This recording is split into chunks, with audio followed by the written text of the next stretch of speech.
ગુજરાતીમાં એક સૂક્તિ છે, લાલ પીળો ને વાદળી મૂળ રંગ કહેવાય, બાકીના બીજા બધા મેળ પડીથી. લાલ પીળો ને વાદળી આ ત્રણ રંગ હોય તો તમારે જેટલા રંગ બનાવવા હોય એટલા બનાવી શકો. મૂળમાં આ ત્રણ રંગ જોઈએ. એવી જ રીતે સ્વરમાં પણ ત્રણ છે. આપણા સંગીતમાં 7 સ્વર છે અને વિદેશી સંગીતમાં 3 સ્વર છે. જો તમે બેન્ડ વાગતા જુઓ તો બેન્ડને 3 સ્વર હોય. દબાવવાનો હોય બટન 3 હોય, 7 ના હોય. એરિયોનેટ હોય એને હોય, પણ મોટાભાગે બેન્ડ છે એને 3 હોય. પણ એ 3 સ્વરોમાં કેટલા સૂર ઉતરી શકે? કેટલા ઉતરી શકે? જેટલા ઉતારવા હોય એટલા ઉતરી શકે. એમ લાલ પીળો ને વાદળી છે, એમાંથી તમારે જેટલા કલર બનાવવા હોય એટલા બનાવી. એક મુદ્દો યાદ રાખજો, ઇંગ્લિશ કલરમાં અને ઇન્ડિયન કલરમાં શું ફરક છે તમે જાણો છો? આ બધી ગાડીઓ ફરે છે ને, મોટા ભાગે ઇંગ્લિશ કલર. આપણા કલર છે એ વધારે પડતા ગાઢા હોય છે. એકદમ લાલ હોય, એકદમ પીળો હોય, એકદમ ગુલાબી હોય. તમિલનાડુમાં જાઓ તો કાળો અને પીળો કલર બહુ વપરાય. તમિલનાડુમાં તમે ફરો ને તો કર્ણાટક જુઓ, કાળો કલર વધારે વાપરે ને પીળો, પણ ગાઢો કલર. ઇંગ્લિશ કલરમાં કોઈ કલર ગાઢો ના પડે. આ બધી ગાડીઓ છે ને એ લાઇટ કલરની. વ્હાઇટ કરી પણ વ્હાઇટના 100 પ્રકાર છે. વ્હાઇટ કલરના 100 પ્રકારની વ્હાઇટ હોય. એટલે આ બેનો ભાગ છે. તો સાંખ્યશાસ્ત્રમાં પણ એમ કહે છે કે આ દુનિયાનું મૂળ પ્રકૃતિ છે. દુનિયાનું મૂળ પ્રકૃતિ છે. અને પ્રકૃતિ જે છે એ 3 ગુણોથી બનેલી છે, સત્વ, રજ અને તમ. પણ આ 3 ગુણો છે એ વધઘટ થયા કરે છે. પેલા જે 3 કલરો છે એમાં વધઘટ કરો તો જ નવો કલર થાય, નહીં તો નવો કલર થાય નહીં. એમ 3 સ્વર છે એમાં પણ વધઘટ કરો તો જ નવો રાગ થાય, નહીં તો નવો રાગ થાય નહીં. તો આ જે 3 સત્વ, રજ અને તમ છે એમાંથી આખી સંસારની બધી સૃષ્ટિ એમાંથી થાય છે. બધી સૃષ્ટિ. હવે એના પડખાની એક વાત તમને કહી દઉં. કાલે મેં કહ્યું હતું ને કે આપણે મહાકાળી માનીએ છીએ ને, તો મહાકાળીનું કાલે રૂપ બતાવ્યું હતું. આજે ગાઢ તમો છે, ગાઢ તમ એ મહાકાળી. અમાવાસ્યાની રાત્રિએ પણ અજવાળું હોય. કલ્પના ખબર? તમે ઘરના અંધારા ઓરડામાં જાઓ ને એમાં પણ અજવાળું હોય, પણ તમારી લિમિટ બહારનું છે એટલે તમને દેખાતું. આપણે જે જોવાની ક્ષમતા છે ને એની બે લિમિટો છે, આટલું ને આટલું. ઓછામાં ઓછું આટલું અજવાળું હોય તો આપણે જોઈ શકીએ, અને વધુમાં વધુ આટલું અજવાળું હોય તો એથી વધુ થાય ના જોવાય. મને એમ આવે છે એથી વધારે થાય તો જોઈ શકાય. આ બેના વચ્ચે આપણે જોઈ શકીએ, એવું જ બેના વચ્ચે આપણે સાંભળી શકીએ છીએ.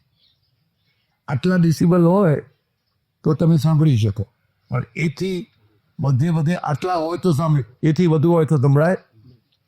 પણ એવું જ નાકનું પર છે. આટલી ગંધ હોય તો સૂંઘી શકો ને, આટલી વધારે આટલે હોય તો સૂંઘી, એટલી વધારે. પણ કૂતરો છે એ તમારાથી ઓછામાં ઓછી ગંધ હોય તો પણ 20 માઇલથી કૂતરું પાછું આવે. 20 માઇલ મૂકી આવ્યા હોય ને, ચોથા 5મા દિવસે ખોરતું આવીને ઊભું રહે. કારણ કે એની જે ઘ્રાણેન્દ્રિય છે એની રચનામાં એટલા પોલીસવાળા રાખે ને. એમ આંખની પણ ઉપર નીચેની 2 લિમિટો છે, કાનની પણ 2 લિમિટો છે. સ્પર્શની પણ 2 લિમિટો છે. અમુક બેક્ટેરિયા તમારા ઉપર ફરતા હોય તમને ખબર ના પડે, પણ મચ્છર આવીને બેસે કે માખી આવીને બેસે તો ખબર પડે. દરેકની તમારી લિમિટ છે. એમ સત્વગુણ, રજોગુણ અને તમોગુણ, એના ઉપરથી આપણે 3 દેવીઓ બનાવી. ખ્યાલ આવે? 3 આ પુરાણ આવ્યું. અને એ દેવીઓનું નામ છે મહાકાળી, મહાલક્ષ્મી અને સરસ્વતી. ખ્યાલ આવે? મહાકાળી, મહાલક્ષ્મી અને સરસ્વતી. હવે જે મહાકાળી છે એ તમોગુણનું પ્રતિનિધિત્વ કરે છે, અને મહાલક્ષ્મી છે એ રજોગુણનું. તમે કોઈ વાર આ બધા દેવીઓના ચિત્રો જોજો, ધ્યાનથી જોશો, તમને આશ્ચર્ય થશે. કંઈક દર્શન ભર્યું છે એમાં, કંઈ દર્શન ભર્યું છે, કંઈ દર્શન ભર્યું છે. પહેલામાં પહેલી વાત તો એ છે, આ જે દેવી છે એનું વાહન સિંહ છે. વાઘ અથવા અંબાજીમાં કે હોય ને તો વાઘ અથવા સિંહ છે. અને ક્રૌર્યની દેવી છે, શૌર્યની દેવી છે. જો તમારામાં બિલકુલ તમોગુણ ના હોય તો સુરવીરતા હોય જ નહીં. સુરવીરતા ના હોય તો રાજ ના કરી શકાય, ભક્તિ કરી શકાય. પહેલા બેટા ભજન કરો, મારા તળમાલા ગટરમાં કરો. રાજ ના કરી શકાય. રાજ તો પરાક્રમથી કરાય. પરાક્રમનું પ્રતિનિધિત્વ સિંહ કરે છે. એટલે આપણે વનનો રાજા કોણ છે? સિંહ છે. હાથી ગમે એટલો મોટો હોય પણ એ વનનો રાજા કહેવાય. પરાક્રમ દેવી, શૌર્ય, ક્રૌર્ય. હવે મહાલક્ષ્મી છે, એ મહાલક્ષ્મીનું વાહન શું છે? કદાચ બધાને ખબર ના હોય. ઉલુક, ઘોડ. કેટલી વિચિત્ર વાત છે. પેલા માતાજીને સિંહ ઉપર બેહાડ્યા અને અમને બેહાડી દીધા ચીબરી ઉપર, પેલું ઘોડ હોય ને, ઘોડ ઉપર. અને વળી પાછો જુઓ, ખજોળ જુઓ, વિષ્ણુ ગરુડ ઉપર બેહે અને માતાજી બેહે ઘોડ ઉપર. આ ઘોડને દિવસે દેખાય નહીં. કોઈ જવું હોય તો કેવી રીતે જવું? કોઈ મર્સિડીઝ, હવે વિષ્ણુ જેવા છે તો કોઈ મર્સિડીઝ ના લાવી આપે? ઘોડ ઉપર બેહાડ્યા. શું મેસેજ આપે છે? એ મેસેજ આપે છે કે લક્ષ્મી તમારા ઘરમાં આવશે, પણ ઘોડ ઉપર બેસીને આવશે. અને ઘોડને અંધારું ગમે એટલે તમને પણ પછી અંધારું ગમતું થઈ જશે. તમારે જોવું હોય તો જોજો. એકદમ માણસ ગરીબ હોય તો ઓચિંતાનો પૈસાદાર થઈ જાય, બધું બદલી જાય. એની ચાર બદલી જાય, એની આંખ બદલી જાય, એનું બોલવાનું બદલી જાય. ઘોડ આવ્યો, એકલી લક્ષ્મી નથી, અરે ઘોડ ભેગું આવ્યો. એટલે મેસેજ મૂક્યો કે ભાઈ લક્ષ્મી લક્ષ્મી લક્ષ્મી કરો છો, પણ લક્ષ્મી તો ઘોડ ઉપર બેસીને આવે. હવે એનું માર્જન શું છે? એનું માર્જન ગરુડ છે. જો લક્ષ્મીની સાથે નારાયણ આવે તો વાંધો નહીં, પણ એકલા લક્ષ્મી આવે તો પછી ઘોડ સમજી લેવાના. ચાલો, લક્ષ્મીનું એક બીજું ચિત્ર છે, બહુ સરસ, એટલું બધું સરસ છે. લક્ષ્મીજી કમળમાં ઊભા છે, બરાબર ને? 2 સફેદ હાથીઓ અભિષેક કરી રહ્યા છે, પાણી વર્ષા કરી રહ્યા છે. લક્ષ્મીજી વચ્ચે ઊભા છે, આમ બધા સિક્કા પડી રહ્યા છે. આવા ચિત્રો ઘણા લોકોના ત્યાં હોય છે.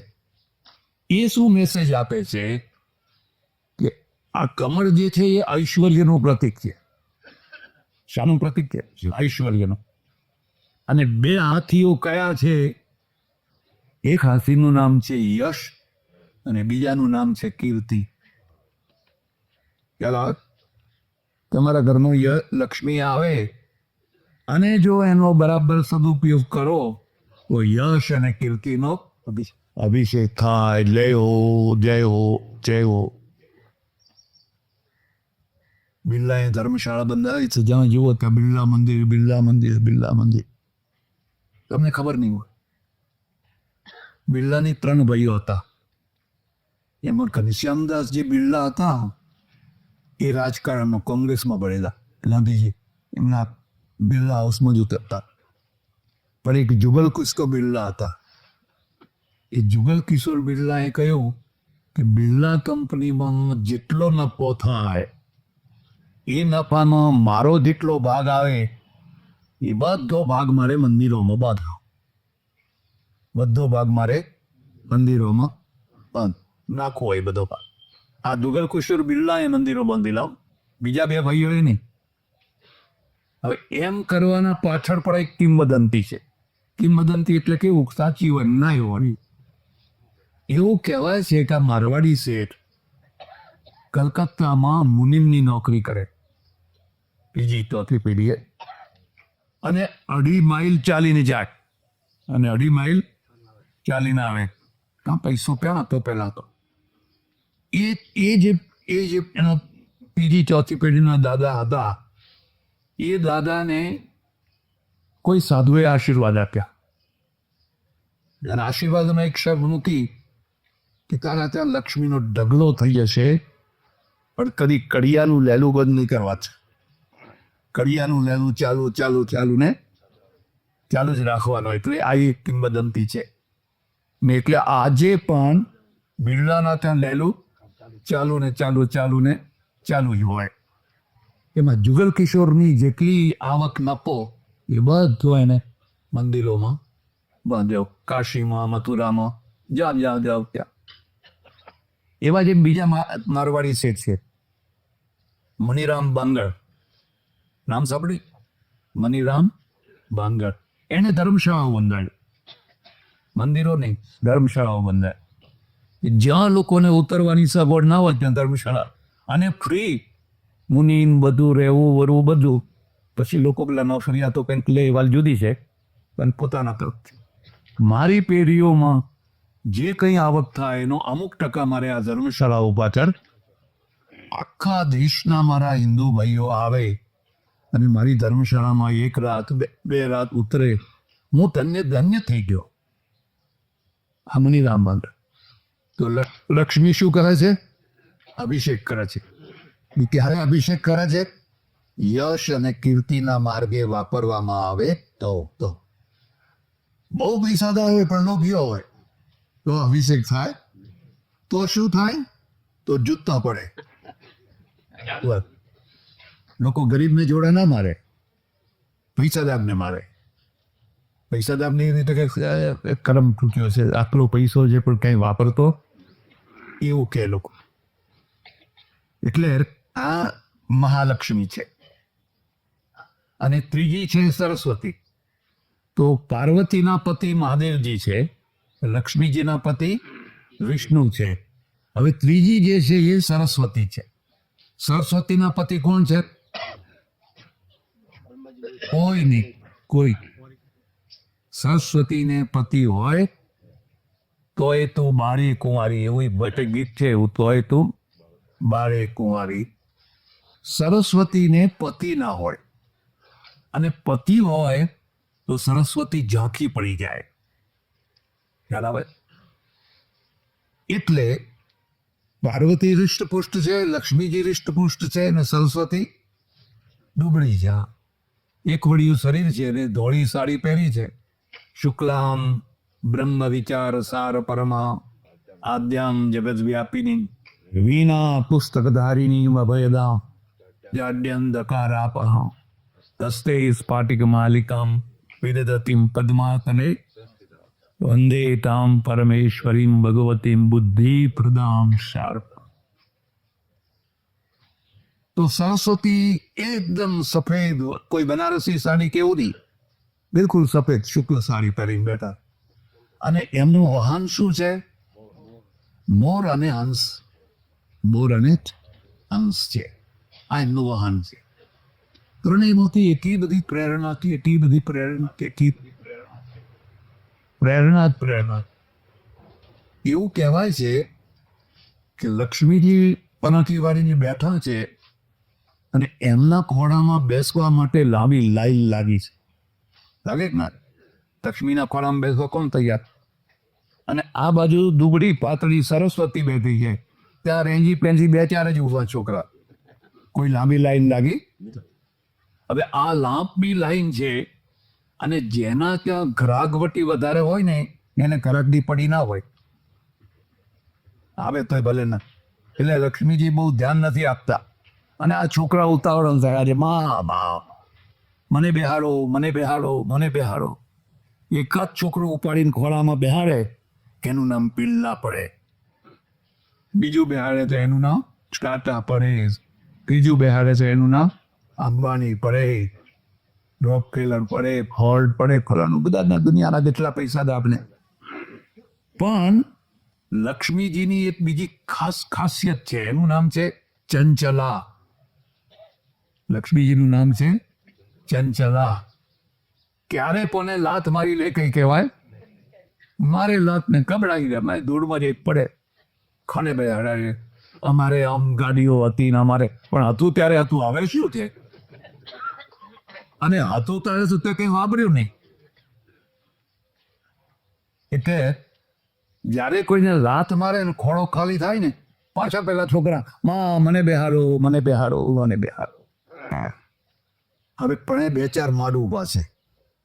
ને સરસ્વતી તો દુબળી પાતળી છે. સરસ્વતી કહે, ગંદાઓ આની શું કામ ઉભા છો? પેલી લાઈનમાં જાઓ. મારા સ્તનમાં દૂધ નથી, હું પરણેલી નથી. મારા ખોળામાં બેસવું હોય તો પોતાનો અંગૂઠો ચૂસીને જીવવું પડશે. એટલે ઘણા દયા હોય વિચાર કરે કે વાત તો સાચી છે, લાંબી તો લાંબી પેલી લાઈનમાં જવા દો, અંગૂઠો ચૂસીને જીવવું એના કરતા પેલી લાઈન છે ને એ સારી છે, એ પેલી લાઈનમાં.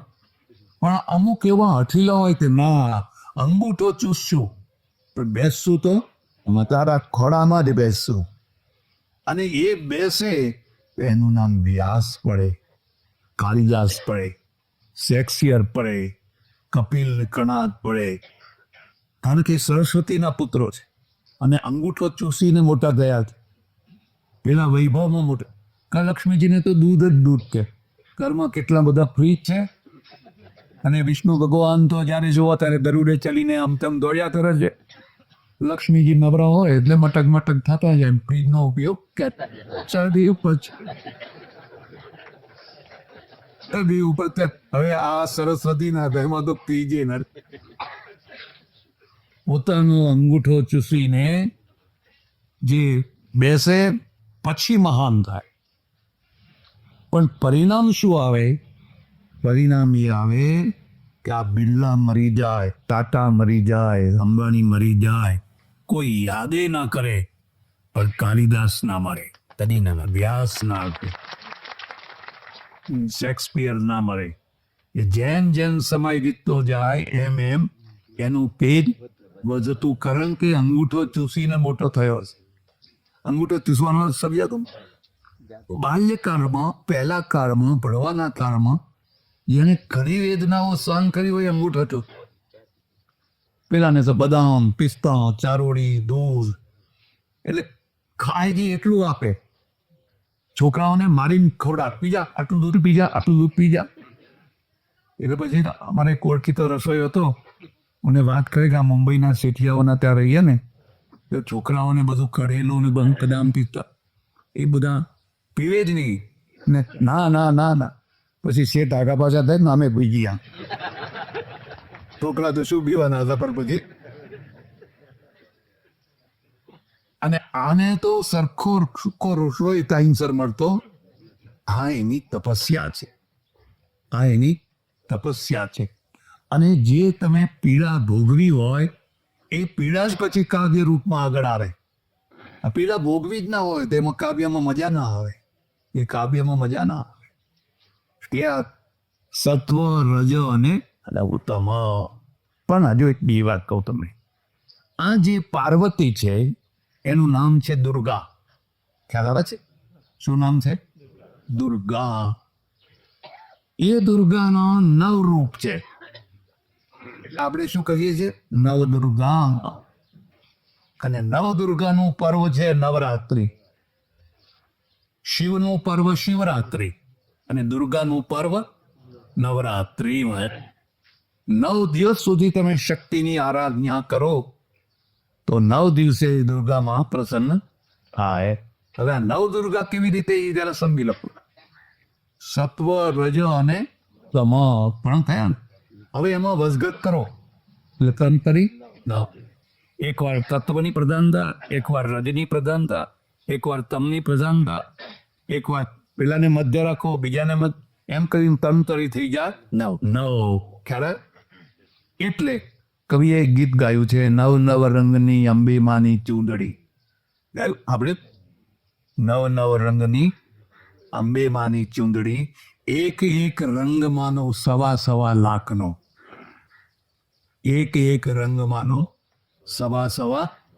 અને પછી શું કહે? એ રે ચુંદડીએ કયા રાજા મોયા, એ રે ચુંદડીએ રાવણ રાજા મોયા. અને રાવણ રાજા મોયા એને રાજપાટ હોયા. નવ નવ રંગની અંબેમાની. કેટલો મોટો મેસેજ છે. પછી તો લાંબુ લીશે, રે કંગરીએ પતઈ રાજા હોયા, ફલાણા મોયા ફલાણાનો. આ તો લોક કવિએ બનાવેલું લોક કાવ્ય છે, પણ એના અંદર દર્શન છે. હવે મૂળ વાત ઉપર આવીએ તો સાંખ્ય શાસ્ત્રમાં 2 મૂળ તત્વો છે, પુરુષ અને પ્રકૃતિ, ચેતન અને જળ. આ 2 મૂળ તત્વો છે. ચેતન કશું નથી કરતું, ચેતન કંઈ નથી કરતો, જળ જ બધું કરે છે. અને જળની અંદર એવો પ્રોગ્રામ ભરેલો છે, ઓટોમેટિક બધું થયા કરે. એટલે સાંખ્યમાં 2 ભેદ છે, લખવા તો લખી લીધી. એક છે નિરીશ્વર સાંખ્ય અને બીજું છે કેશ્વર સાંખ્ય.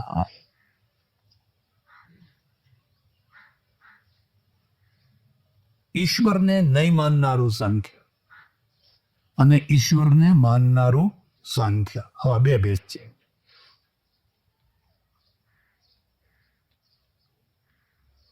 પહેલા એક દિવસ કહ્યું, ગણપતિ રિપીટ કરું છું.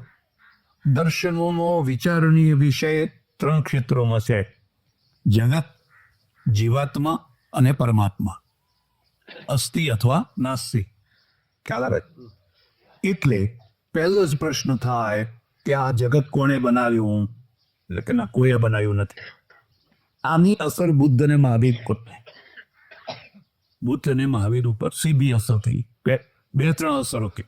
બીજી અસર થઈ, આ કપિલ શાસ્ત્ર વાળા છે, યજ્ઞોમાં માનતા નથી.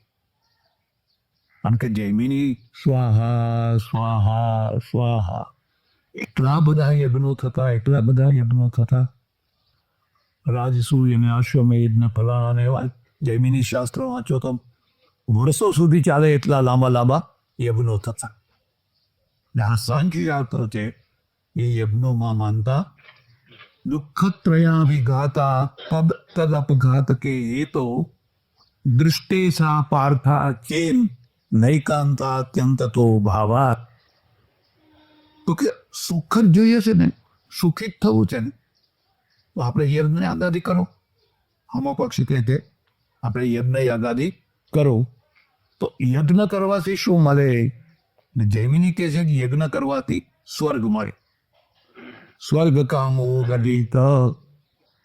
એક મુદ્દો યાદ રાખજો, આ બધા સંસારને દુઃખમય માને, એક કણાદ સિવાય. એની ચર્ચા આવશે ત્યારે હું તમને કઈ વૈશેષિક દર્શન છે. કણાદ સિવાય બાકીના બધા સંસાર દુઃખમય છે. એટલે બધા પરલોક તરફ વળ્યા. મુદ્દો સમજ્યા?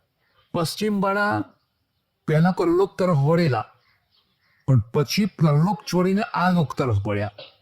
અને આ લોકને સગવડોથી ભરી દીધો, વિજ્ઞાનથી ભરી દીધો.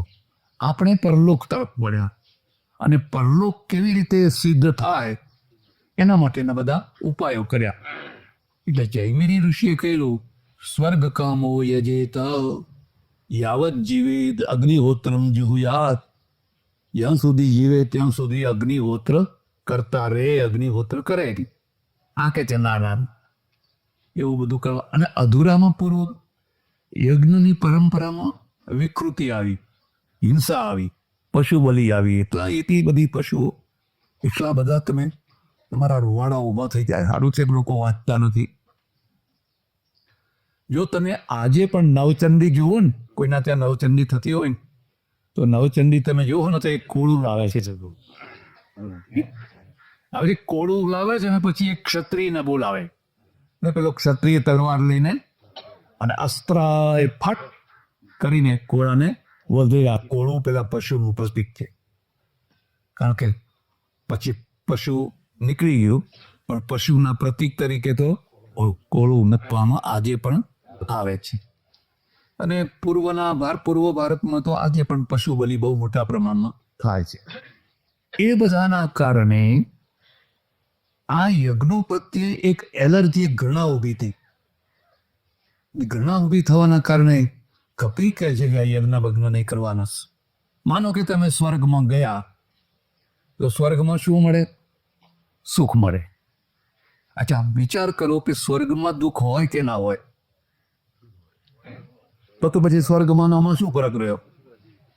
સ્વર્ગમાં દુઃખ ના હોય, કારણ કે સ્વર્ગમાં કોઈ ગરડું જ ના થાય, કોઈના બાર જોડા થાય નહીં. કોને ના ગમે? કાયમ જુવાની ને. પણ પ્રશ્ન એ થાય કે જુવાની હોય ને કન્યા ના મળે તો સ્વર્ગમાં અપ્સરાઓ મળે. ખ્યાલ રાખીએ, અપ્સરાઓ મળે. મુસ્લિમોના ત્યાં હૂર મળે, એમના ત્યાં પણ હૂર મળે. હવે આ તમારો જ્યાં સુધી ટિકિટ હોય ત્યાં સુધી ભોગો ને ભોગો. મધ પીવું હોય તો મધની નદીઓ વહે છે, દૂધની નદીઓ વહે છે, માખણના ઢગલા છે. તો ક્યાં કોઈ જાતનું દુઃખ છે કે બીમાર પડશું કે અજીર્ણ થઈ જશે કે માજા પડશોનો સવાલ જ નથી. કાયમ. એટલે શેર લખવો લખી લેજો. દિલ કો બહેલાને કો ગાલિબ, दिल को बहलाने को गालिब, जन्नत का ख्याल अच्छा है. जन्नत का ख्याल अच्छा है. એટલે એનું કહેવું શું છે કે આ ખ્યાલ એટલે બધા કલ્પનાઓ છે. કોઈ જોવા ગયો અને દૂધની ગેદી વહેતી હોય ફાટી ના જાય દૂધ? કોલ્ડ સ્ટોરેજ ના હોય, તો દૂધ તો ગંધાઈ જાય બધું. દૂધની ખરી નદીઓ તો હવે આની બાએ છે. ત્યારે અમેરિકા ને એટલું બધું મારે હોલેન્ડ, ડેનમાર્ક, સ્વીડન ને બધે ત્યાં તો એટલું બધું દૂધ કે તમે કલ્પના ના કરી શકો. અને એમાંથી ચીજ બનાવે. ચીજ એટલે 5 મણની પાટ હોય, 5 મણની. એના ગંજ બજાર હોય પાટા. જેમ આપણે ગંજ બજાર જીરા વરિયાળી ના હોય ને, એમ ચીજના બધા ગંજ બજાર હોય. કેટલી મોટી મોટી પેઢીઓ હોય, આખી દુનિયામાં ચીજ મોકલે. આપણે ત્યાં તો ચીજમાં કોઈ સમજ નથી. તો ખરેખર તો દૂધની નદીઓ અત્યારે અહીં વહે છે. હવે એક બીજો મુદ્દો કહું, જરા ધ્યાનથી સમજજો. અને આ બહેનોને ખાસ સમજવા જેવું છે. પહેલી શરત એ છે કે તમે યજ્ઞ સજોડે જ કરી શકો. બરાબર? એકલો પુરુષ યજ્ઞ કરી શકે, એકલી સ્ત્રી પણ ના કરી શકે. હવે માનો કે તમને સ્વર્ગ મળ્યું, સજોડે સ્વર્ગ, તો તમને તો અપ્સરાઓ મળી, પણ આ સ્ત્રીને શું મળશે? ત્યાં પુરુષ અપ્સરાઓ તો છે નહીં, અને હોય તો એ તમને કસમ પડે કરું. તમે સર્ચ ના કરો અને સજોડે ગયા હો અને તમને અપ્સરાઓ સાથે કરતા જોવે તો ઘરવાળી ત્યાં રહે ટકે ખરી. હડો પાછા અહીં નથી રહ્યા. એટલે આ બધી કલ્પના, લોકોને કલ્પનામાં એવા ચલાવી દીધા. કુણીનો ગોળ, હાથની પરખી ફેંકી દીધી અને કુણીના ગોળના પાછળ લોકોને અમારે ત્યાં એક મૌલવી લગભગ દર વર્ષે આવે છે. એટલે પછી એમણે મને કહ્યું કે અમારી અમ્મી જન્નત નસીબ હોવી. અચ્છા, એક બીજું તમને કહું કે મુસ્લિમોમાં, ક્રિશ્ચિયનોમાં સ્વર્ગ ને નરક 2 લોક જ છે. મોક્ષ નહીં, ત્રીજો લોક નથી. આપણે ત્યાં પણ 2 જ હતા, સ્વર્ગ અને નરક. સ્વર્ગના 7 પ્રકાર અને નરકના પણ 7 પ્રકાર. મોક્ષ છે ને આ શ્રમણો લાવ્યા. કારણ કે સ્વર્ગમાં સુખ જ ભોગવવાનું હોય તો એ તો કે છે સુખ જ દુઃખ છે. દુઃખમ દુઃખમ એટલે એમણે મોક્ષની ત્રીજી કલ્પના કરી. અને ત્રીજી કલ્પનામાં શું છે એ પણ સમજી લેજો. સુખ અલગ વસ્તુ છે અને આનંદ અલગ વસ્તુ છે. લખી લે. સુખ છે એ પદાર્થને આધીન છે અને આનંદ છે એ કોઈને આધીન નથી, તમારે પોતાને આધીન છે. એટલે મોક્ષમાં આનંદ, માત્ર આનંદ. શાનો આનંદ? સ્વરૂપનો, પોતાના સ્વરૂપનો આનંદ. કોઈ વસ્તુને આધીન જો થઈ જાય તો એ વસ્તુ ખૂટી પડે ત્યારે મુશ્કેલી થાય. હે, તમને આનંદ આવે છે પણ શામાંથી આવે છે? કે દૂધમાંથી આવે છે, શ્રીખંડમાંથી આવે છે, કોઈ ને કોઈ વસ્તુ. તો એક તો એ વસ્તુને પરાધીન થઈ જશો, પછી વસ્તુ ખૂટી પણ જાય. એટલે કે નહીં, કોઈ વસ્તુને નહીં, પોતાના સ્વરૂપનો આનંદ આવે છે એટલે ખૂટવાનો કોઈ પ્રશ્ન જ નથી. એટલે આપણે ત્યાં પણ તેના સ્વર્ગ અને નરક આ બે જ હતું.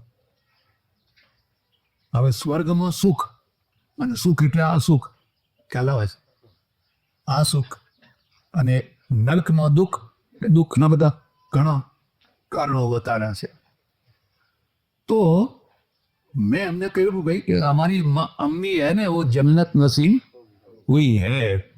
મેં એમને પ્રશ્ન પૂછ્યો કે જન્નત નસીબ થયા તમારા માતાજી તો ત્યાં એમને શું મળશે?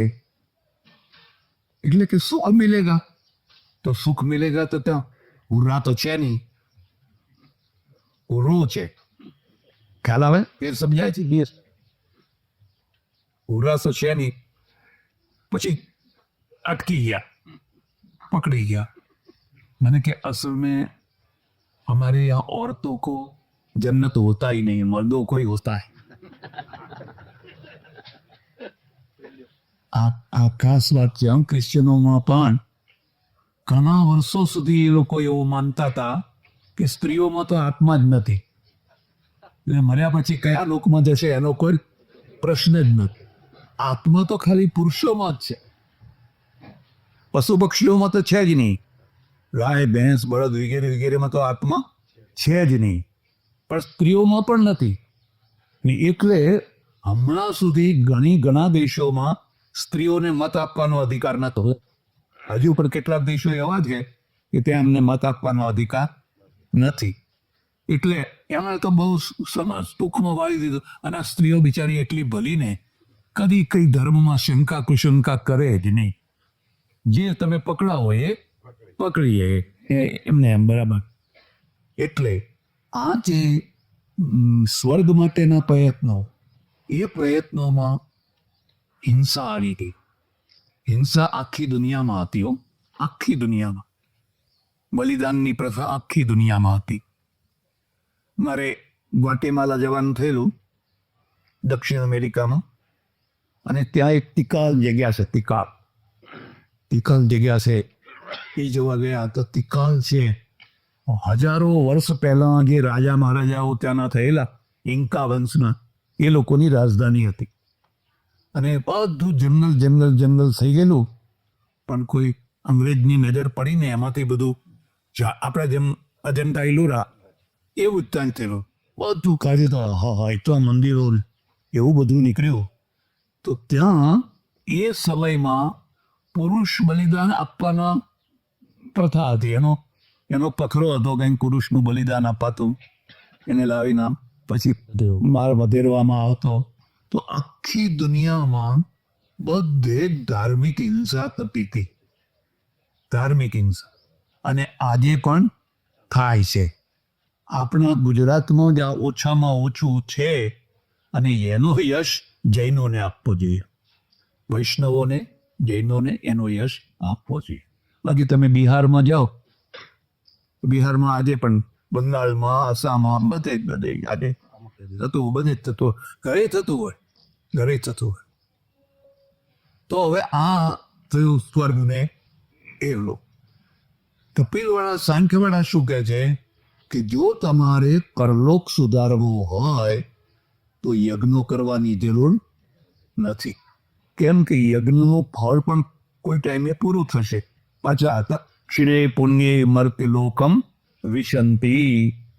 તમારી ટિકિટ પૂરી થાય, કર્મના ફળ પૂર્ણ થાય, પાછા મર્ત્ય લોકમાં સને. એટલે જો તમારે પરલોક સુધારવો હોય તો વિવેક જ્ઞાન, આ શબ્દ લખી કે લખે છે વિવેક જ્ઞાન. જુદા જુદા શબ્દો અમને. બૌદ્ધો જૈનો સમ્યક જ્ઞાન કે, સમ્યક જ્ઞાન. વેદાંતિઓ બ્રહ્મ જ્ઞાન કે, આત્મજ્ઞાન કે. આ લોકો વિવેક જ્ઞાન કે. વિવેક જ્ઞાનનો અર્થ છે પ્રકૃતિ અને પુરુષનો વિવેક. પ્રકૃતિ જુદી છે અને પુરુષ છે, એવું જે વિવેક થાય એને કહેવાય વિવેક જ્ઞાન. અને એ વિવેક જ્ઞાન જેને થાય એનો મોક્ષ, એનું કલ્યાણ, એનો પરલોક સુધરે. એટલે વિવેક જ્ઞાન ઉપર ભાર મૂકવામાં આવે. એક વાત. હવે બીજી વાત તમને કહું છું. દુઃખત્રયાધિઘાતા તદબઘાતકે તો દૃષ્ટે સા પાર્થા ચેન નૈકાંતા અત્યંતતો ભાવા. હવે હવે 4 પ્રકારના માણસો છે, લખો હોય તો લખી લેજો. એક બાપ હોય, એક બેટો હોય. એક બાપે હોય અને બેટો પણ હોય. અને એક છે બેટો તો હોય પણ બાપ ના હોય. અને એક બાપે ના હોય ને બેટોય ના હોય. સમજ ના આવ્યું? મોટી વાત છે. માનો કે બાપ હોય પણ બેટો ના હોય, તો મહાદેવજી છે એ ગણેશના, કાર્તિકેયના બાપ તો છે, પણ બેટા કોના છે? મહાદેવના બાપનું નામ જાણો છો? હે? મહાદેવજીની માનું નામ જાણો છો? મહાદેવજી કયા દિવસે જન્મ્યા એની કોઈ જન્મતિથિ ઉજવે છે? શિવરાત્રિ એ જન્મતિથિ નથી. એટલે એમનામાં શું કહે છે? અજન્માનો લોકા. એ અજન્મા છે. હા, એના દીકરા છે પણ એ કોઈનો દીકરો. એટલે એક તો બાપ હોય પણ બેટા. પ્રકૃતિ છે એ બાપ છે અથવા માં છે, પણ કોઈની બેટી કે બેટો પ્રકૃતિ શામાંથી થઈ? કોઈ એ અનાદિ છે. બરાબર. જે અનાદિ તત્વ હોય એ કદી ઉત્પન્ન થયેલું હોય નહીં. પછી હવે બીજું આવ્યું. બીજું એવું હોય કે બાપે હોય અને બેટો હોય. પછી માનો કે તમે બધા છો, તમારા કોઈ છોકરા છે તો છોકરાના તમે બાપ છો, અને તમારા પાછા કોઈ. એટલે તમારામાં પિતૃત્વ પણ છે અને પુત્રત્વ પણ. એમ પ્રકૃતિ મહાન. પ્રકૃતિમાંથી જે પહેલું તત્વ ઉત્પન્ન થયું એને મહત્તત્વ કહે છે. એનું નામ છે મહત્તત્વ. હવે મહત્તત્વ છે એ પિતા પણ છે અને પુત્ર પણ છે, કારણ કે ઉત્પન્ન થયું છે. અને મહતથી પછી જે ષોડશકો વિકાર, 16 વિકાર ઉત્પન્ન થયા, એમાંથી 5 ભૂત થયા, 24 તત્વો. એટલે હવે જે 24 તત્વો થયા એમાંથી જે ઉત્પન્ન થયું એ કોઈ બાપ નહીં. કોઈનો બાપ.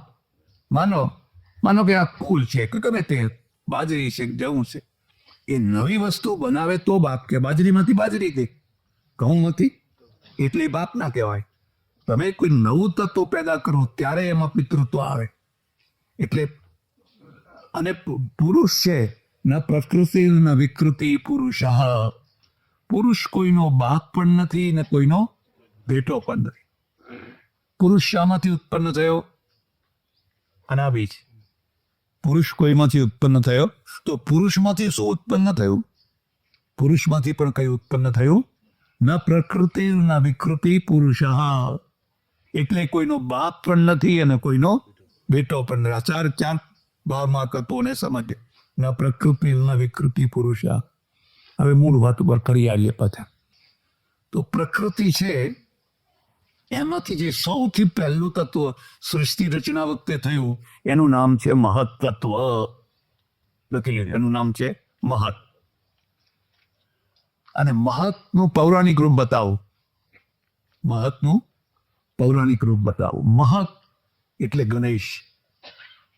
મહત એટલે બુદ્ધિ. મહત એટલે બુદ્ધિ. આ પુરાણની કથા જરા મેર કરવાના હતા. સતી કે ને સતી પાર્વતી, એને નાહવાની ઈચ્છા થઈ. ઘણા દિવસ થઈ ગયા, નાહી નથી.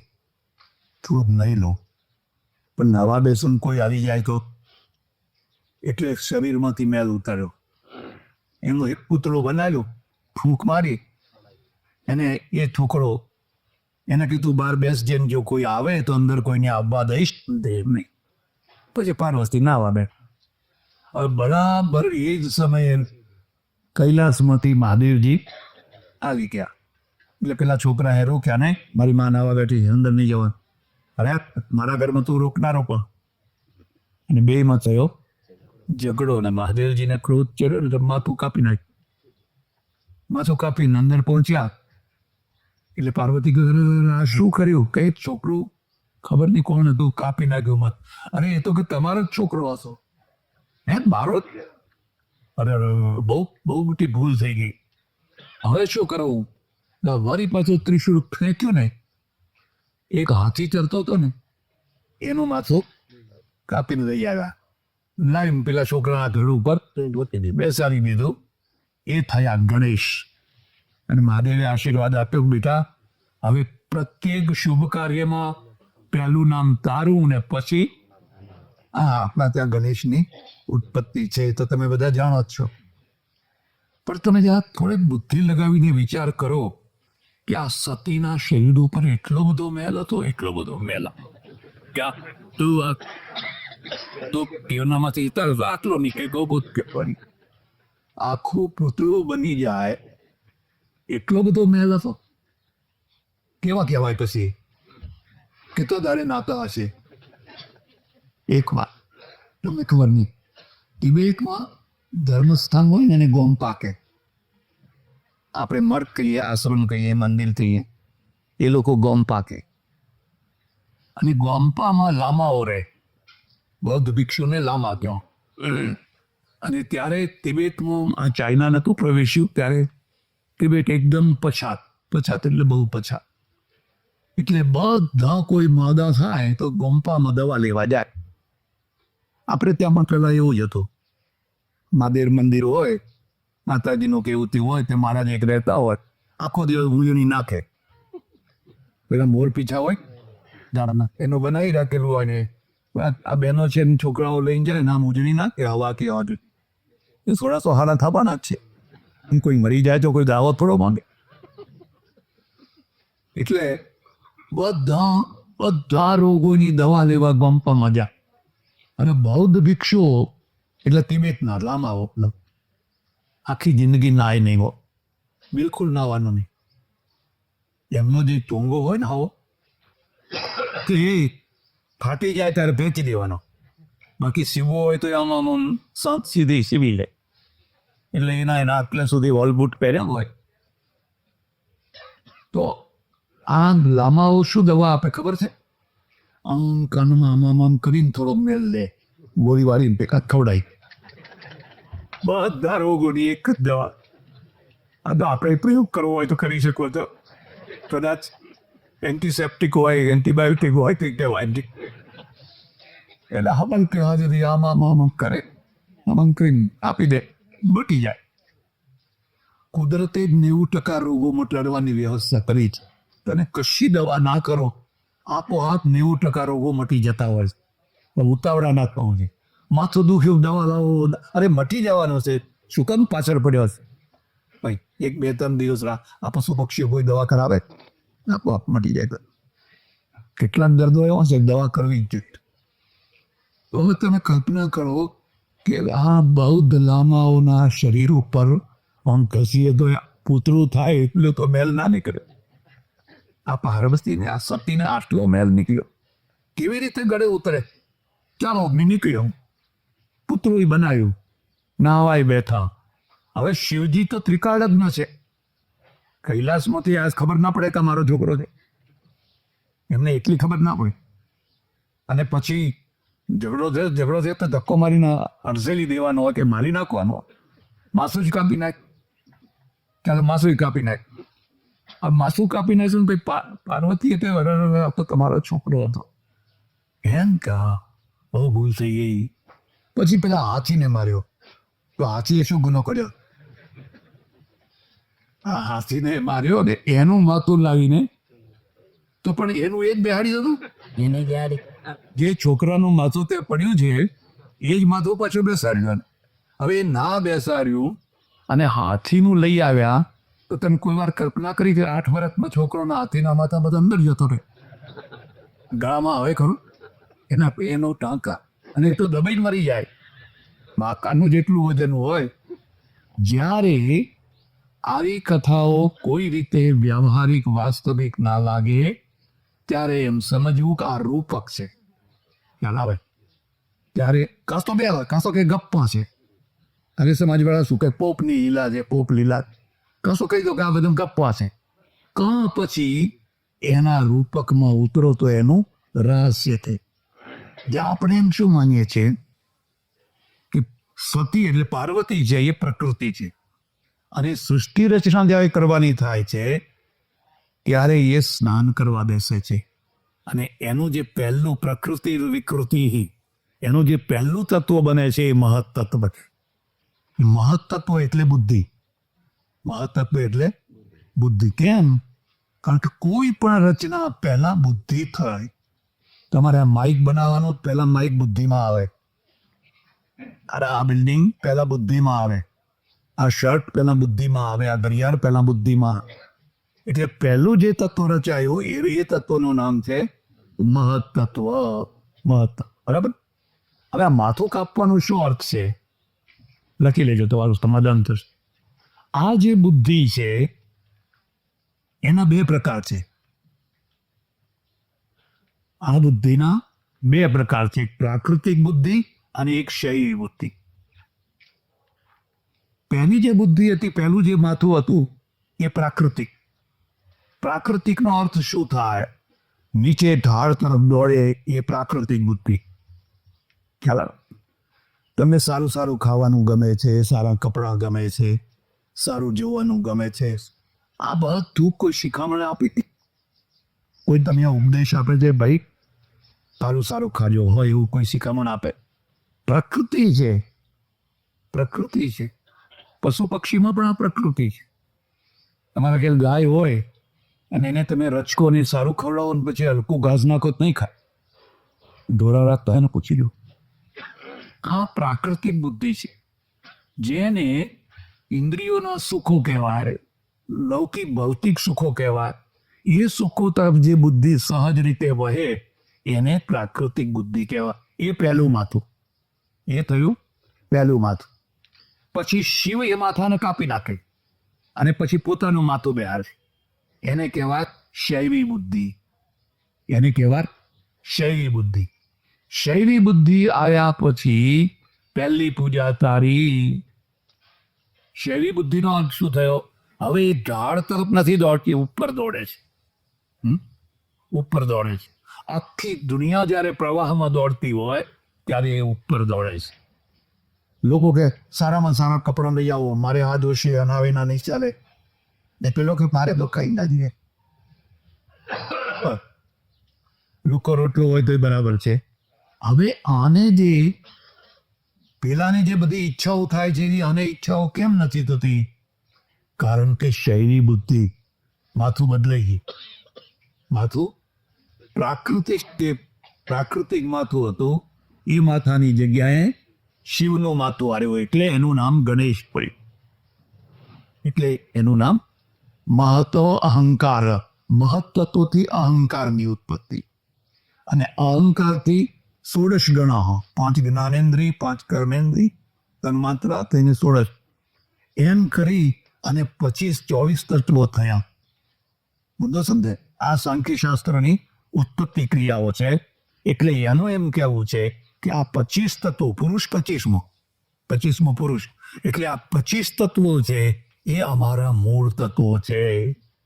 હવે આ પુરુષ અને પ્રકૃતિ આ બંનેની એવી જોડી જામી છે, એવી જોડી જામી છે, એકબીજામાં ઓતપ્રોત થઈ ગયા છે. જ્યારે પુરુષને સમજાય કે હું પ્રકૃતિ નથી, પ્રકૃતિ જુદી છે અને હું, તો એને વિવેક જ્ઞાન કહેવાય. તો વિવેક જ્ઞાનથી એનો મોક્ષ થાય. હા, સાંખ્ય માને એને પેલા સમ્યક જ્ઞાન કહે છે, કોઈ એને આત્મજ્ઞાન કહે છે, કોઈ એને બ્રહ્મ જ્ઞાન કહે છે. બધાના પોતપોતાના જુદા જુદા નામો છે. આ રીતે સાંખ્ય દર્શન છે એ ભૌતિકવાદી છે અને અધ્યાત્મવાદી પણ. ફરક એટલો કે એમના ત્યાં જગત મિથ્યા નથી. આ જગત છે એ મિથ્યા, એમ કશું મિથ્યા નથી. માત્ર એટલું જ છે કે આ મને જોડી દીધેલું છે, મારી સાથે જોડી દીધેલું છે. જો એ જોડી દીધેલું પેલી હાડકા ગાંઠ હોય ને, એ જો તમે ખોલી નાખો, તમે પ્લેનમાં જતા હો અને પછી પ્લેન પડકે હવે તો એ પ્લેન ક્રેશ થાય એવું છે, તો પેલું લાઈફ જેકેટ પહેરાવીને બધાને ભૂસકામાં લાવી દે. પછી લાઈફ જેકેટની પછી ગાંઠ હોય એ આમ બતા આવી છે. એમ આ સંસાર છે એની પણ એક હાડકા ગાંઠ છે. આમ ખેંચમથી છૂટી ગઈ, બસ પછી તરો જેમ પછી કોઈ ડુબાડનારું પછી ગાંઠ છોડતા આવડે. એ આ સાંખ્ય. ઓમ પૂર્ણમદ પૂર્ણમિદમ પૂર્ણમુદચ્યતે પૂર્ણમેવાવશિષ્યતે. ઓમ શાંતિ શાંતિ શાંતિ.